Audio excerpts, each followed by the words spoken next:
Hello everybody and welcome back to the channel. So guys, in this short video I'm going to show you how you can use NFC feature on any iPhone that running on iOS 18.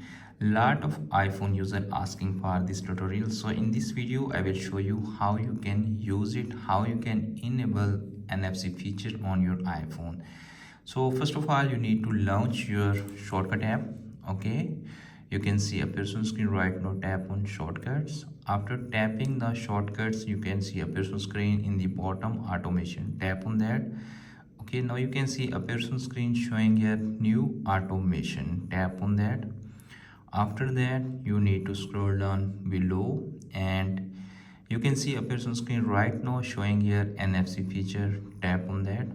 Okay, now you need to tap on scan, and after tap the scan you can easily scan the tag and easily use the NFC feature on any iPhone that running on iOS 18. So friends, after watching this video, I hope you will all know how to use NFC feature on iPhone that running on iOS 18. Hope this video is helpful for you. If the video is helpful for you, don't forget to share and subscribe my YouTube channel and press the bell icon for upcoming videos notifications. Thanks for watching.